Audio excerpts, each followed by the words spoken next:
एक एग्जाम की तरह है और इस एग्जाम में ना ज्यादातर लोग फेल हो जा रहे हैं। क्यों फेल हो रहे हैं? क्योंकि वो एक दूसरे का नकल कर रहे हैं और उनको पता ही नहीं है कि सबका क्वेश्चन पेपर अलग है, इसीलिए फेल हो रहे हैं। तो जिंदगी में सबकी समस्याएं अलग होती हैं। आप दूसरे की समस्या से केवल साहस ले सकते हैं, उसका तरीका नहीं अपना सकते। हिम्मत बनाए रखिए कि नहीं, हमें भी इस सफलता को पाना है। और ये जिंदगी जो है ना, एक अजीब सी रेस है यार, समझ में नहीं आता है। अगर तेज भागिएगा तो आपके अपने पीछे छूट जाएंगे और धीमे दौड़िएगा तो आपके अपने ही आपको पीछे छोड़ के चले जाएंगे। इसलिए जिंदगी की रफ्तार इतनी बनाए रखो यार कि भले दुश्मन आगे निकल जाए लेकिन एक दोस्त पीछे नहीं छूटना चाहिए। अपने जिंदगी में हौसला बना के रखिए। पतंग को पता होता है कि उसका अंत एक कचड़े में जाकर होगा, लेकिन उससे पहले उसे आसमान छूकर दिखाना होता है। देखिए, सफलता और असफलता में थोड़ा सा का अंतर है। सफलता आपका परिचय दुनिया के सामने कराएगी और असफलता दुनिया का परिचय आपसे करा देगी। इसलिए सफल जरूर होइए। देखिए, 97% लोग जो है ना, वो थक के किसी काम को छोड़ देते हैं और जिंदगी भर उन 3% लोगों के लिए काम करने लगते हैं जो कभी भी हार नहीं मानते। मेहनत बता देता है कि परिणाम कैसे मिलेगा, वरना परिणाम तो बताता ही है कि आपका मेहनत कैसा था। पहाड़ों को चीरते हुए जब नदी निकलती है ना, तो कभी नहीं पूछती है कि समुद्र अभी कितना दूर है। और नदी में गिरने से तो कभी किसी की मौत नहीं होती है। मरता तो वही है जिसे तैरना नहीं आता है। तो हम सब परिस्थितियों के आगे हार जाते हैं। हम हार जाते हैं, परिस्थितियां सबके सामने होती है। जो डट के रहा उसे मंजिल मिली और जो नहीं डटा वो हार के चला गया। जब हमारे पास परिस्थितियां आती हैं, हम घिर जाते हैं चारों ओर से, तो हम परिस्थितियों को दोष देने लगते हैं, न कि उस परिस्थितियों से निकलते हैं। कोई मस्जिद जाता है, कोई मंदिर जाता है, कभी सोचा है भगवान को कितना बुरा लगता होगा? सोचते होंगे कि बंदा केवल हमसे मांगने ही आता है। यार कभी मिलने भी आया करो। हमको तो लगता है किसी दिन भगवान निकल के बोलेंगे कि यार केवल तुम लोग हमसे मांगने ही आते हो, कभी मिलने भी आया करो। तो भगवान से या अल्लाह से सबसे एक दुआ मांगिए कि आप हमको मुसीबत देना है, आप दीजिए। आप जिस तरह से हमें खुशी देते हैं उसी तरह से हम आपके दिए गए दुखों को भी अपनाएंगे। लेकिन हाँ, उस दुख से लड़ने की हिम्मत भी जरूर दीजिएगा। और सबको अपने अपने कर्मों का पता होता है। यूं ही गंगा किनारे इतनी भीड़ नहीं लगी रहती। देखिए, जिंदगी में आपसे भी कुछ गलतियां होंगी। और गलती किससे होती है? जो काम करता है, मेहनत करने वालों से ही तो गलतियां होती है। निकम्मों की तो पूरी जिंदगी निकल जाती है दूसरों में कमी ढूंढते ढूंढते। और दुनिया में ना किसी भी समस्या है भाई, उसका सबसे अच्छा एक टोल फ्री नंबर है। दुनिया की कोई भी समस्या का सबसे टोल फ्री नंबर है दोस्त। एक बढ़िया दोस्त बनाओ भाई, 2-4 लोगों का, और उनसे ही आप पढ़ाई लिखाई हर तरह के डिस्कस करते रहो। दोस्त से बढ़िया टोल फ्री नंबर कोई नहीं है, हर चीज का इलाज है। और कुछ दोस्त जिंदगी में तो ऐसे बनाओ ना जो आपकी प्रॉब्लम को वैसे ही समझ जाए जैसे डॉक्टर की लिखावट मेडिकल स्टोर वाला पढ़ लेता है। और एक बात और, ये जो अच्छी किताबें होती हैं और अच्छे दोस्त होते हैं ना, जल्दी समझ में नहीं आते हैं। लेकिन इसलिए दोस्ती बहुत अच्छे सोच समझ के कीजिएगा, क्योंकि कहा जाता है कि एक आम 10 आम को सड़ा सकता है, लेकिन 10 अच्छा आम एक सड़े हुए आम को कभी ठीक नहीं कर सकते।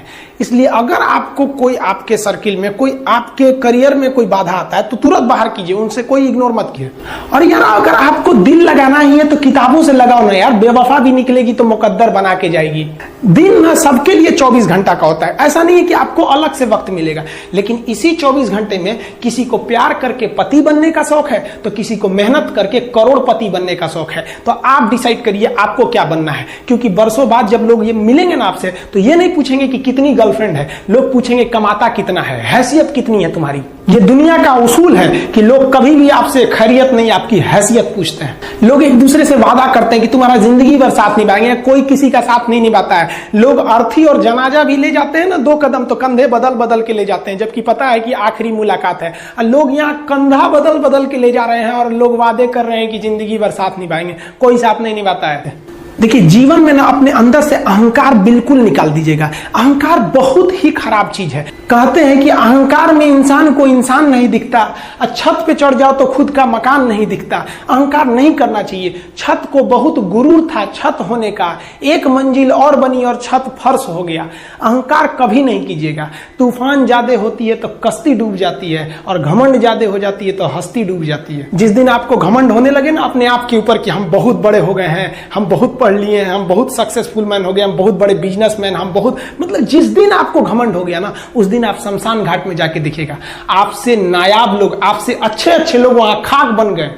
दुनिया में ना किसी से जलन नहीं रखनी चाहिए। देखिए माचिस जो होता है ना दूसरे को जला देता है, लेकिन कभी माचिस को देखें वो खुद को भी जला लेता है। अतः अगर आप दूसरे की बुराई करेंगे, दूसरे के पीछे रहेंगे ना, तो इसमें आपका लॉस होगा। और अगर आपकी कोई बुराई कर रहा है ना तो आपको खुश होना चाहिए कि आप आगे बढ़ रहे हैं। बुराई उसी का लोग करते हैं जो आगे बढ़ रहा होता है, जो पहले गिरा हुआ है उसकी लोग क्या बुराई करेंगे। और जब भी आपकी कोई बुराई करे तो आप उसे सहज स्वीकार करें और आप उसे प्रूव मत कीजिए कि हम ये नहीं है। हम लोग गलती क्या करते हैं स्टूडेंट लोग कि प्रूव करने लगते हैं। नहीं, आपको अपने आप को इंप्रूव करना है। अगर कोई गलती हो गई है, आपको कोई बुराई कर रहा है, तो आप उसको सहज स्वीकार कीजिए। जिस दिन आपके अंदर अपनी बुराई सुनने की क्षमता आ गई, यकीन मानिए आप सफलता के दहलीज पे अपनी पहली कदम रख दिए उसी दिन। लोहा जो होता है ना उसे कोई नहीं तोड़ सकता है, लेकिन उसी लोहे के अंदर का जो जंग लग जाता है ना, धीरे धीरे दीमक की तरह उस लोहे को खदड़ते जाता है। इसलिए अपने अंदर अहंकार को मत लाने दीजिएगा। लोग कहते हैं ना कि अहंकार बुरा है। जीवन में हम जो अनुभव किए हैं, अहंकार से भी खराब चीज होता है गुस्सा। देखिए अहंकार उत्पन्न ही नहीं होगा जब तक आपको गुस्सा नहीं आए। आप ऐसे नॉर्मल बैठे हैं और आप किसी से कहिएगा कि तुम्हारी क्या औकात है, जब तक आपको गुस्सा ना आए। तो अहंकार एक पेड़ है और गुस्सा उस पेड़ का जड़ है। इसलिए गुस्सा जिस दिन आया उस दिन आप बर्बाद हो जाएंगे। किसी भी व्यक्ति को बर्बाद कराने के लिए सबसे जरूरी है गुस्सा दिलाना। आपको पता है लोहार जो होता है, लोहार वो जानता है कि लोहे को हम ऐसे नहीं मोड़ सकते हैं, बहुत ही शक्तिशाली है। इसलिए लोहार ना इस लोहे को ना आग में डाल के इसे गुस्सा दिलाता है।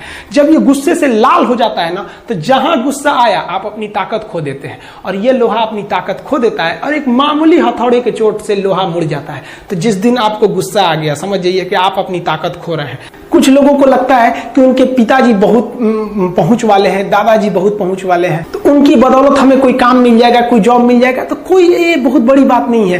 पहचान से मिला काम बहुत देर तक नहीं रहती है, लेकिन काम से मिलने वाली पहचान आजीवन रहती है। हम स्टूडेंट्स को कहना चाहेंगे, आजकल स्टूडेंट्स को पता नहीं क्या हो गया है ना, सोचना वो लड़की के पीछे पगलाया है, कहता है कि लव हो गया। भाई दुनिया में लव नहीं होता है किसी से, ये एक अट्रैक्शन है सबको। मान लीजिए मेल है तो उसे फीमेल से होगा, फीमेल से है तो उसे मेल से होगा। तो कोई कैसे कहेगा कि हम तुम्हारी ओर अट्रैक्ट हो रहे हैं, तो उसको छुपाने के लिए कहता है हमको लव हो गया। भैया लव अब नहीं हो गया। अगर आपसे कोई कहता है ना कि वो आपसे ट्रू लव करता है, तो उससे कहिएगा कि हमको अभी मेरा किडनी खराब हो गया, 1 लाख रुपए की जरूरत है, नहीं देगा। लेकिन आप अपने माता पिता से कहिएगा कि हमको 1 लाख की जरूरत है, और रियल में भी अगर हो जाएगा तो वो अपना शरीर बेच देंगे आपके लिए, लेकिन वो नहीं बेचेंगे। ये होता है लव। लेकिन लोग अट्रैक्शन को लव कहते हैं, उसके लिए पूरी जिंदगी बर्बाद कर देते हैं।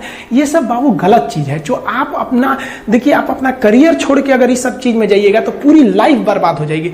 आप जो रिश्ता खोजते हैं अपना कॉलेज में, कोचिंग में, ये सब परमानेंट रिश्ते नहीं हो सकते हैं। हाँ, अगर आप गर्लफ्रेंड से शादी करेंगे तो ये आपके लिए बेस्ट लड़की होगी, लेकिन माँ बाप जो ढूंढ के लाएंगे, जो भगवान आपके लिए बनाया है, वो लड़की आपके लिए यूनिक होगी। If you will best you will number 1, and if you will unique you will only 1। तो याद रखिएगा, जो भगवान आपको बना के जोड़ता है ना, वो रिश्ता सबसे अच्छा होता है। अपने माँ बाप को देखिए ना, क्या झगड़े नहीं हुए, लेकिन आज भी वो लोग एक साथ रहते हैं। लेकिन फिर भी आप देखिए आजकल के जो वेस्टर्न कल्चर आ गया है, क्या वेस्टर्न कल्चर हो गया समझ में नहीं आता है।